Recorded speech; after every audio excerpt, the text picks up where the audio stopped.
तो भाई हमार आज हम कुछ अलग मुद्दा पर बात करे वाला बानी।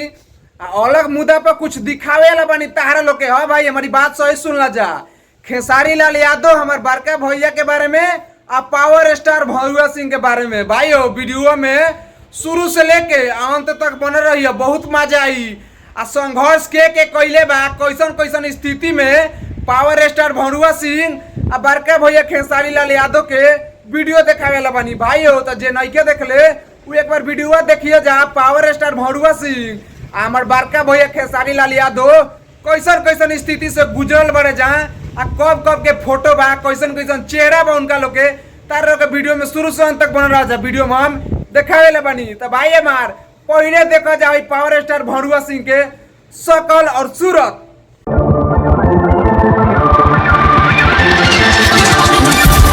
भाई हमारी रहे हो पावर स्टार भरुआ सिंह, बात समझ ला जाइए रहे पावर स्टार भरुआ सिंह। देख ला जाएगा पहले के स्थिति है गोप के स्थिति लागेला हमके न कि मोटका भैंसा भाई सुई लेके इस सारा देहिया फुलैले बा। हाँ भाई पावर स्टार जौन पवन सिंह बा हमके लागेला कि सुई लेके आ देहिया फुलैले बा। सही बताओ तनी हमर भाई काज के पहले के देखला हो जा चेहरा केंगा बा शुक्लाठी बा ऐसे लकड़ी के तरह आ गोप के से चेहरा देखा जा भैंसा भइल बा। काहे हमर भाई सुई ले ले भाई सरवा तबे नु भइल बा। आ भाई हमार अब आगल बारी हमनी के बड़का भैया खेसारी लाल यादव के बारी। तो उनकर संघर्ष के फोटो देख लो स्थिति देख लो एक बार।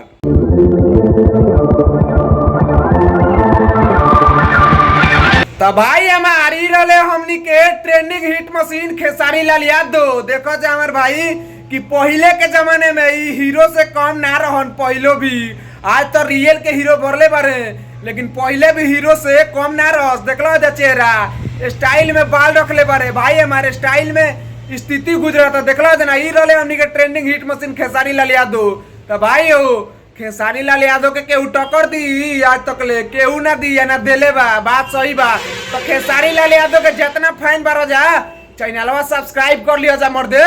खेसारी भैया का अपडेट आवत रहेला हमरा चैनल से।